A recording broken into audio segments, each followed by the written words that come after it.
One is biomedical waste management और दूसरा है फर्स्ट एड। तो पहला टॉपिक है बायो मेडिकल वेस्ट मैनेजमेंट। आपने पढ़ा है ये पहले? क्या होता है, कोई आइडिया बताएगा थोड़ा सा? यस, किसको पता है क्या होता है?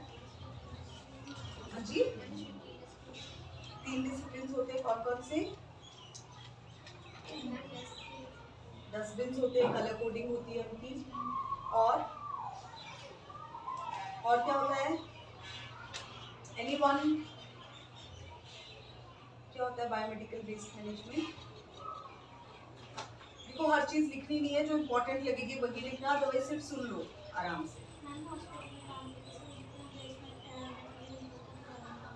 वेरी ठीक है, और पहले मैं आपको टर्म्स क्लियर करती, बैठ जाओ। बायो का मतलब क्या होता है? बायो का मतलब होता है लिविंग। बायो वाले स्टूडेंट्स हैं, किसने बायो पढ़ना है नेक्स्ट ईयर? पढ़ना है ना? तो बायो का मतलब होता है लिविंग बीइंग्स। लिविंग ही लिखते हैं हम यहाँ पे, मतलब जिंदा। तो हॉस्पिटल में जब हम बात कर रहे हैं तो जिंदा इंसान ही जाते हैं ना वहाँ चेकअप के लिए। डेड बॉडीज भी होती है बट वो लिविंग ही होते हैं ना, पहले तो जिंदा होते हैं। मेडिकल का मतलब क्या होता है? मतलब एक तरह से हॉस्पिटल। मेडिकल का मतलब यहाँ पे हम एक तरह से ले सकते हैं हॉस्पिटल, ठीक है। और वेस्ट क्या होता है? वेस्ट क्या होता है? वेस्ट क्या होता है? घर पे क्या करते हो आप? डिस्कार्ड करते हो, जो भी कचरा होता है, कूड़ा कचरा। तो जो भी कूड़ा कचरा है उसको हम तो क्या बोलते हैं? वेस्ट। तो जो भी एक्स्ट्रा, जो भी यूज नहीं कर रहे हम लोग, यूज करने के बाद अब जो चीजें क्या हो गई हैं, एक्स्ट्रा बच गई हैं, जिनका कोई यूज नहीं है, एक्स्ट्रा थिंग्स, ठीक है। या आप उसको सीधा वेस्ट बोल सकते हो या कूड़ा कचरा। क्या होता है? जो कि अभी हमारे लिए क्या है, यूज नहीं होने वाला। और मैनेजमेंट क्या होता है? किसी भी चीज को मैनेज करना। मैनेज करना मतलब क्या करना? क्या करना? जोर से बोलो, डरना नहीं है, एक ही दिन के लिए आई हूं मैं। मैनेज का मतलब क्या होता है? प्रबंध करना, राइट। तो ये जो वेस्ट है इसको हमने मैनेज करना है। वो वेस्ट कहाँ से आ रहा है? हॉस्पिटल से। कैसा वेस्ट है? जो भी लिविंग थिंग्स के ऊपर हम यूज कर रहे हैं। अब ये जो कचरा है, आप मुझे एक बात बताओ, घर पे कूड़ेदान होते हैं सबके, आप कचरा कहाँ डालते हो? कूड़े में डालते हो। कूड़ा भर जाता है तो फेंक के आते हो। कुछ दिनों तक ना फेंको तो क्या होता है? स्मेल आती है ना, गंदी स्मेल आती है बहुत ज्यादा। और भी कुछ दिन तक ना फेंकोगे तो स्मेल की वजह से क्या होगा? मक्खियां मच्छर लग जाते हैं, फिर हैजा, ऐसी बीमारियां लग जाती है, हैजा जैसी गंदी बीमारियां। तो हॉस्पिटल में भी, तो हॉस्पिटल का तो देखो वहाँ सारे बीमार लोग आते हैं। घर पे तो हम कैसे होते हैं? हेल्दी होते हैं ना, सब हेल्दी लोग, मतलब स्वस्थ लोग होते हैं। तो अगर हमारे घर पे कूड़ा कचरा ना फेंका जाए, घर को गंदा रखा जाए, तो हमें बीमारियां लग जाएंगी। तो कूड़े कचरे की बात नहीं कर रही हो, अगर आप घर पे झाड़ू पोछा नहीं कर रहे हो, किचन में अच्छे से सफाई नहीं रख रहे हो, बर्तन अच्छे से नहीं धो रहे हो, तो उसी में खाना खाओगे, उसी गंदगी में सो जाओगे, तो आप बीमार पड़ जाओगे। तो हॉस्पिटल में तो ऑलरेडी एक बीमार इंसान आया है अपना इलाज कराने के लिए, आया कि नहीं? और सबको तरह तरह की बीमारियां हैं, और उन तरह तरह की बीमारियों के इलाज के लिए हमने अपने जो भी इंस्ट्रूमेंट्स का यूज किया, दवाइयों का यूज किया, उनके पैकेट्स हो गए, इंजेक्शन हो गए, ऑपरेशन से निकला हुआ सामान हो गया, उन सबको सोचो अगर हॉस्पिटल में कोई मैनेज ना करे, इधर उधर पड़ा है तो क्या होगा? तो हैजा जैसी बीमारियां तो बहुत कॉमन है, उससे भी बहुत बड़ी और खतरनाक बीमारियां पेशेंट्स को तो लगेगी जो वहाँ इलाज के लिए आए हैं, जो कर रहे हैं डॉक्टर नर्सेज, जो वहाँ साफ सफाई वाले कर्मचारी, उन सबको बीमारियां होंगी कि नहीं होंगी? इसीलिए इस कूड़े कचरे को मैनेज करना बहुत जरूरी है। क्या करना जरूरी है? तो बायोमेडिकल वेस्ट मैनेजमेंट में क्या है, जो कूड़ा कचरा हॉस्पिटल से जनरेट होता है वो सिर्फ उनके इलाज के टाइम नहीं, आप लोग भी टेस्ट कराने जाते हो ना, खून की जांच कराते हो, थूक की जांच कराते हो, ठीक है, यूरिन की जांच कराते हो, मल की जांच करवाते हो। आप नहीं, मतलब कोई भी घर पे करवाते हैं नहीं, पता लगाने के लिए कि कौन सी बीमारियां हैं। तो वो तो इतना सा सैंपल लेंगे ना, ब्लड का टेस्ट कर देंगे, उसके बाद जो बच गया उसका क्या? तो वो जो डायग्नोसिस, बीमारियों का पता लगाने के लिए जिन चीजों का हम यूज कर रहे हैं, सैंपल्स का, इंस्ट्रूमेंट्स का, वो भी तो कूड़ा कचरा है ना। उसके बाद इलाज के लिए, जब इलाज के लिए हॉस्पिटल में आ रहा है तो दवाइयाँ खाई, उसके रैपर इंजेक्शन लगा दिए, वो सुइयां जो यूज हो गई, सोचो अगर वो सुई को मैंने ऐसे डस्टबिन में डाल दिया, ब्लेड्स यूज होते हैं वहाँ पे, सीजर्स यूज होती हैं, घर पे भी क्या होता है, अगर कई बार ब्लेड बीच में डाल दिए, बर्तन धोते वक्त की कोई ब्लेड या छुरी बीच में रह गई, आपको पता नहीं है, हाथ डालोगे कट लगता है कि नहीं लगता है। और अगर वो जो ब्लेड, जैसे एड्स के बारे में सबको पता है ना, कैसे फैलता है एड्स, कैसे फैलता है, खून से फैलता है, थूक से फैलता है, फैलता है कि नहीं फैलता है, बॉडी की सिक्रीशन से बेसिकली फैलता है। तो सोचो कि अगर किसी इंसान को वहाँ एड्स हुआ है और उसको हमने सुई लगाई और वो ऐसे फेंक दी और वो सुई को मैंने जाके डस्टबिन में हाथ डाला और मुझे चुभ गई, तो मुझे हो सकता है कि नहीं हो सकता है, हो सकता है ना। तो सोचो जहाँ पे जो लोग उनकी केयर के लिए बैठे हैं वहाँ पे उन सबको भी तो ऐसी गंदी बीमारियाँ हो सकती है ना पेशेंट से। तो इसीलिए हमने क्या किया, बायोमेडिकल वेस्ट मैनेजमेंट में कुछ डस्टबिन का हमने यूज किया और हर कूड़े को अलग अलग, जैसे घर पे भी आपने किचन का देखा है, जो जैसे आपकी कोई दाल सब्जी जो लिक्विड होती है उसको आप अलग जगह डाल दो, गाय के लिए रखे होते हैं सबने घर पे डब्बे, और जो सूखा कचरा होता है उसको अलग जगह हम डालते हैं। तो ये गीला कचरा सूखा कचरा जैसे हम घर पे अलग करते हैं, वैसे ही हमारे हॉस्पिटल के सारे कचरों को अलग अलग करना इस मैनेजमेंट में जरूरी होता है। अगर देखो, अगर हमें पता है कि इस वाले डब्बे में सुइयां हैं, आपको पता है तो आप ध्यान से करोगे ना। घर पे अगर कोई रील या सुई रखी होती है हमने और हमें पता है कि यहाँ रखी है या यहाँ पे चाकू रखा, तो इसको केयरफुली उठाओगे। नहीं पता है तभी तो कट लगेगा ना, समझ आ रहा है। तो अगर हम हॉस्पिटल में इस तरह से सारे कचरे को अलग अलग कर देंगे कि इसमें ब्लड है, इसमें प्लास्टिक है, तो जब इंसान को जो इसको अलग अलग कर रहा है उसको पता होगा तो उसको भी चोट लगने के क्या हो जाएंगे, चांसेस कम हो जाएंगे। तो बायोमेडिकल वेस्ट मैनेजमेंट यही है कि हॉस्पिटल में जो कूड़ा जनरेट हो रहा है उसको क्या करना, अच्छे से मैनेज करना। तो अगर आप उसको अच्छे से मैनेज करोगे तो उसके लिए पहले जरूरी है इसको कैटेगराइज करना। तो कैटेगरी के अंदर आता है जैसे आपका सॉलिड वेस्ट हो गया, लिक्विड वेस्ट हो गया, गैसियस वेस्ट हो गया, ये तो कॉमन टाइप्स हैं और भी आगे बताऊंगी। फिर जो आपकी सॉलिड है उसके अंदर आता है जैसे आपका household waste. Household waste कैसा होता है, मैं लिख दूं यहाँ पे, सॉलिड, लिक्विड और गैसियस। अब बताओ सॉलिड क्या होता है, जो थोड़ा हार्ड होगा, है ना। जैसे आप खाते हो ना, खाते टाइम जो आपके उधर लास्ट में क्या हो रहा है, इधर ध्यान दो, जब खाते हो बिस्किट्स के पैकेट हो गए, ठीक है, या आपने कुछ चाय पिया तो उसका डिस्पोजेबल कप हो गया, ये सारे आपके क्या है, सॉलिड है। और लिक्विड में क्या आ जाएंगे, जैसे पानी हो गया, कोल्ड ड्रिंक हो गया, फ्लूइड्स लगते हैं ना हॉस्पिटल में, आईवी फ्लूइड्स, तो वो फ्लूइड्स हो गए, वो लिक्विड में आ गया। गैस क्या हो गया, जैसे ऑक्सीजन सिलेंडर लगे होते हैं ना, ऑक्सीजन का हो गया, हीलियम का हो गया, नाइट्रोजन का हो गया, ये गैसेस क्या होती है, कहीं ज्यादा अमाउंट में हो जाएगी तो ऑक्सीजन भी पॉइजनस होती है, आपको पता है। ऑक्सीजन भी ज्यादा अमाउंट में नहीं चलती, हमारी बॉडी में एक अमाउंट होता है ना, बैलेंस्ड अमाउंट। तो अगर इसी तरह से कोई डेंजरस गैसेस अगर हम हॉस्पिटल में यूज कर रहे हैं, उनको भी अच्छे से ध्यान रखना जरूरी होता है। तो हमारे सॉलिड के अंदर बहुत सारी आती है, जैसे पहला आ गया हाउस होल्ड। हाउस होल्ड कौन सा हो गया, जो घर के सामान हम यूज करते हैं, घर पे जो किचन आइटम्स आ गए, इसमें आपके जो भी किचन का सामान होगा, ठीक है। क्या क्या हो जाएगा, कोई एग्जांपल दो इसमें मुझे। छुरी, चाकू, कुछ भी आ सकता है इसमें। आपके एप्पल्स हो गए, जैसे फ्रूट्स, वेजिटेबल्स, उनके छिलके हो गए, ये सब किसमें आएगा, हाउस होल्ड में। उसके बाद आता है इंडस्ट्रियल, ये नॉर्मल में आपको पूरी क्लासिफिकेशन। इंडस्ट्रियल का मतलब होता है जो इंडस्ट्रीज में कूड़ा कचरा, केमिकल, जैसे जहाँ दवाइयाँ बनती हैं, जहाँ पे ग्लव्स बनते हैं, ये सारी इंडस्ट्रीज तो हैं, तो वहां से जो कूड़ा जनरेट होगा उसे हम बोलते हैं इंडस्ट्रियल वेस्ट। उसके बाद थर्ड हमारा सॉलिड के अंदर आता है बायोमेडिकल वेस्ट, जो हम अभी हॉस्पिटल में जनरेट होता है, उसको क्या बोलते हैं हम लोग, बायोमेडिकल वेस्ट। अब इस बायोमेडिकल वेस्ट की भी अलग से क्लासिफिकेशंस हैं। बायोमेडिकल वेस्ट पहले तो बताया क्या मैंने, क्या होता है, कोई भी कूड़ा जो हॉस्पिटल में कब जनरेट होता है, जब आप पेशेंट की क्या कर रहे हो, बीमारी का पता लगा रहे हो, डायग्नोस कर रहे हो।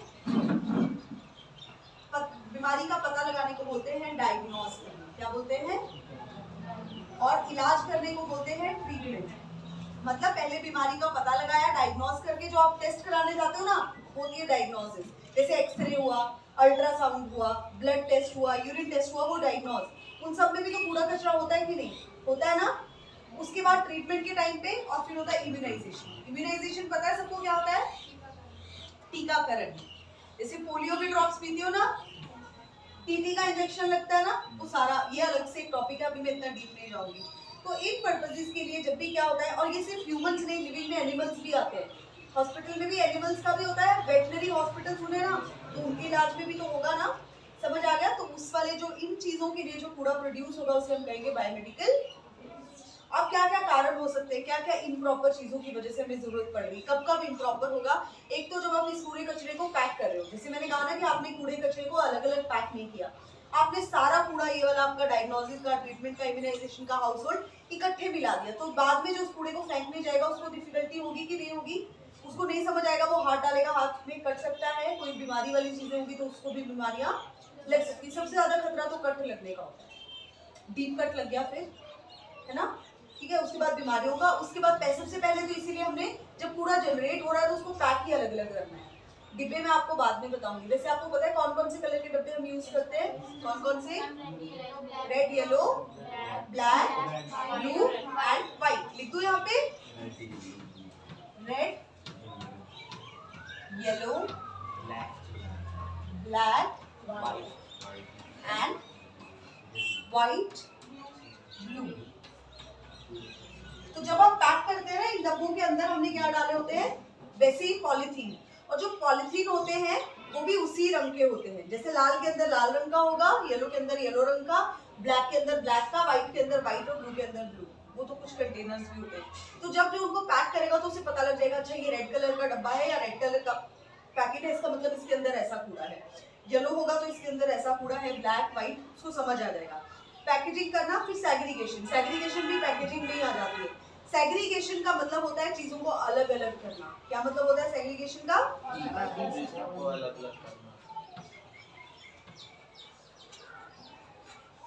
सेग्रीगेशन का मतलब लिख लो, हिंदी में लिखना है, क्या मतलब होता है, चीजों को अलग अलग करना, फिर अलग अलग करने के बाद उनको अलग अलग डब्बों में पैक करना। क्या करना, जैसे आपकी सब्जी होती है ना, डब्बों में सब्जी पैक करते हो, एक सूखी सब्जी अलग से पैक करते हो, दाल अलग से करते हो, सैलेड अलग से करते हो, चावल अलग से करते हो कि नहीं। अगर एक साथ कर दिया हो फिर पता नहीं लगेगा ना, दाल का है, सब्जी का है, क्या सैलेड है, क्या सब मिक्स हो गया, मिक्सचर जैसा बन गया, है ना। तो वैसे यहाँ पे अगर हमने उसको मिक्सचर बनाना है, मिक्सचर बनाने से बचाना है, तो उसे कहते हैं सेग्रीगेशन, कि हर चीज अलग अलग डब्बों में पैक करना। उसके बाद आता है third one is treatment and disposal. क्या आता है, या आप ट्रीटमेंट को अलग ले सकते हो, ट्रीटमेंट भी बोल सकते हो, या डिस्पोजल। डिस्पोजल का मतलब होता है जैसे घर का कूड़ा अपने डब्बे में डाल दिया डस्टबिन में, उसके बाद क्या करोगे, डस्टबिन में डालने के बाद फेंक के आओगे ना कहीं, और फेंक के आते हो उसके बाद क्या करते हो, जो बड़ा ज्यादा हो जाता है तो उसको जला देते हो, जलाते हो या नहीं, या कई लोग उसको क्या करते हैं, मिट्टी खोद के उसमें दबा देते हैं, राइट। तो वही होता है ट्रीटमेंट एंड डिस्पोजल की अलग अलग, और हर कूड़े का ट्रीटमेंट और डिस्पोजल भी कैसा होता है, अलग अलग तरह से होता है। तो हमने अभी तक क्या पढ़ा, बायोमेडिकल वेस्ट जो हॉस्पिटल से होगा ड्यूरिंग डायग्नोसिस मतलब बीमारियों का पता लगाना, ट्रीटमेंट मतलब उनका इलाज करना, और इम्यूनाइजेशन मतलब टीकाकरण। इन सबसे जो कूड़ा जनरेट होगा उसको हम सबसे पहले क्या करेंगे, सेग्रीगेट करेंगे, मतलब अलग अलग करेंगे। उसके बाद हम उसकी क्या करेंगे, पैकिंग किसमें करेंगे, अलग अलग से डब्बों में, और उसके अंदर जो लिफाफे हैं, उसके बाद उसकी ट्रीटमेंट एंड डिस्पोजल, उसके मेथड्स में आपको बाद में बताऊंगी। अब ये मैंने पढ़ाए थे आपको टाइप्स, जैसे सॉलिड, लिक्विड और गैसेस होते हैं। सॉलिड के अंदर हाउस होल्ड, इंडस्ट्रियल और बायोमेडिकल आता है। अब बायोमेडिकल के अंदर भी हमारे बहुत सारे टाइप्स होते हैं, उसके अंदर के टाइप्स लिखो, अभी लिखोगे, यहाँ लिख दूं, यहाँ लिख दूं, ठीक है। तो पहला लिखो, नंबर 1 इन्फेक्शियस। कैसा वेस्ट होता है, इन्फेक्शन पता है क्या होता है, क्या होता है इन्फेक्शन, किसी को वायरस बैक्टीरिया से इन्फेक्शन हो जाता है ना, उसको ही बोलते हैं। जैसे आपको कोल्ड लग गया, वो भी तो एक इन्फेक्शन है ना, आई फ्लू हो गया, वो भी इन्फेक्शन है। जो एक से दूसरे को फैल जाए उसको कहते हैं इन्फेक्शियस। जैसे कोविड भी एक इन्फेक्शियस ही था बीमारी।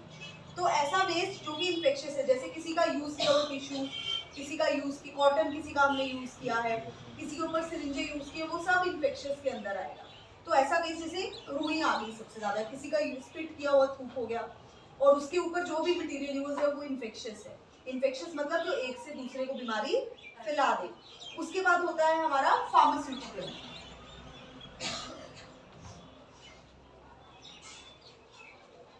अच्छा, आप लोग दवाई लेने कहाँ जाते हो, मेडिकल स्टोर। मेडिकल स्टोर को और क्या बोलते हैं, फार्मासिस्ट बैठा होता है वहां पे, फार्मेसी की दुकान बोलते हैं जहाँ पे दवाइयाँ मिलती हैं। तो ये फार्मास्यूटिकल वेस्ट हो गया, जो एक्सपायरी दवाइयाँ हो गई, या जो दवाई हमने यूज करके आधी यूज कर ली अब आधी नहीं चाहिए, जैसे हमने किसी को फ्लूइड चढ़ा दिया, आईवी सेट पड़ा है ना, लगता है ना ग्लूकोज जो बोलते हैं, तो आधी बॉटल चढ़ा दी, अब पेशेंट ठीक हो गया, अब हमें नहीं चाहिए, तो हम क्या करेंगे, उसको फेंक देंगे ना, या दवाई आधी यूज हो गई अब आधी नहीं यूज करनी, एक्सपायरी, और या फिर एक्सपायरी हो गई है, आपके स्टॉक में बड़े टाइम से मंगा के रखी थी, तो होता है फार्मास्यूटिकल वेस्ट, ये भी डेंजरस होता है। कोई एक्सपायरी दवाई खा ले तो क्या होगा, कुछ साइड इफेक्ट्स हो सकते हैं, एलर्जी हो सकती है, इवन डेथ भी हो सकती है ना, तो ये दूसरी तरह का वेस्ट होता है। उसके बाद आता है हमारा number 3 is pathological waste. Pathological होता है जो मैंने कहा ना, टेस्ट कराने जाते हैं हम लोग, तो टेस्ट कराने जाना मतलब पैथोलॉजी, इसमें क्या करते हैं, कई बार इसमें खून की, थूक की, फिर आपके मल की, पेशाब की जांच करते हैं, कई बार क्या करते हैं, कहीं को ज्यादा स्किन की बीमारियां हो तो स्किन का भी निकाल लेते हैं थोड़ा बहुत, और जो भी होता है सेल्स और टिश्यूज होते हैं हमारे, तो सेल्स निकाल लिया, जैसे कैंसर में बायोप्सी करते हैं, मैं सिर्फ नाम बता रही हूँ, आपको इतना ज्यादा याद नहीं रखना है। पैथोलॉजी में आपने इतना याद रखना है जो हमारी बॉडी की जांच हम करते हैं, जिसमें खून का, पेशाब का, थूक का, मल का, दूध का, हर चीज का यूज होता है, तो वहां से जो वेस्ट जनरेट होगा, वहाँ पे केमिकल्स भी यूज करते हैं ना, इन सब के ऊपर केमिकल के थ्रू टेस्ट करते हैं और पता लगाते हैं कौन सी बीमारी है, तो जो लैब से वेस्ट होता है उसको कहते हैं पैथोलॉजिकल, आप इसको लैब वेस्ट भी लिख सकते हैं, समझ आ गया। उसके बाद होता है हमारे शार्प्स, आगे शार्प्स क्या होते हैं, नुकीली चीजें, जैसे कि हमारी सिरिंजेस हो गई, हमारे ब्लेड्स हो गए, स्कैल्पल हो गए, आप ब्लेड्स और सिरिंजेस कोई भी याद रख लोगे तो बहुत है, ये सब नुकीली चीजें होती है कि नहीं, तेजधार वाली सुई को याद रख लेना काफी है, तो ये शार्प भी तो वेस्ट है।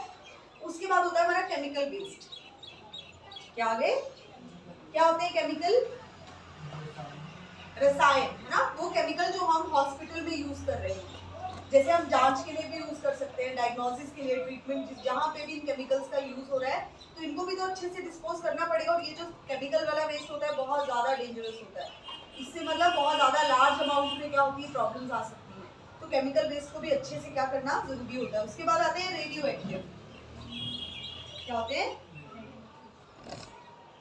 रेडियो एक्टिव सुना है कभी, केमिकल्स की तरह ही होती है, जैसे मेटल्स और नॉन मेटल्स सुने कभी, तो उसमें भी आप पढ़ते हो ना, कुछ रेडियो एक्टिव होती है, जैसे कि मर्क्यूरी सुना आपने, वो भी रेडियो एक्टिव है ना, तो ऐसी रेडियो एक्टिव सब्सटेंसेस जिससे कि क्या होता है, जैसे मर्क्यूरी हो गया, जैसे इसके अंदर होता है, थर्मोमीटर के अंदर होता है ना मर्क्यूरी, वो भी एक रेडियो एक्टिव मेटल है, जिसकी वजह से आपको पॉइजनिंग हो सकती है, डेथ हो सकती है, कुछ भी बहुत ज्यादा इंजरीज हो सकती है, तो इनको भी क्या होता है, डिस्पोज करना बहुत ज्यादा जरूरी होता है, समझ आ गया, इतने काफी है आप लोगों के लिए। तो क्या क्या होती है क्लासिफिकेशन के अंदर, infectious, pharmaceutical, pathological, sharps, chemical, radioactive. Infectious के अंदर कौन सा वेस्ट आता है, जो कि एक से दूसरे को बीमारी फैला सकता है, जिसके अंदर बैक्टीरिया, वायरस, जो आपके पैरासाइट्स हैं वो इन्वॉल्व होते हैं, बैक्टीरिया और वायरस लिख लो इसके आगे, इन्फेक्शियस के आगे, बैक्टीरिया और वायरसेस और फंजाई, जो कि क्या करते हैं,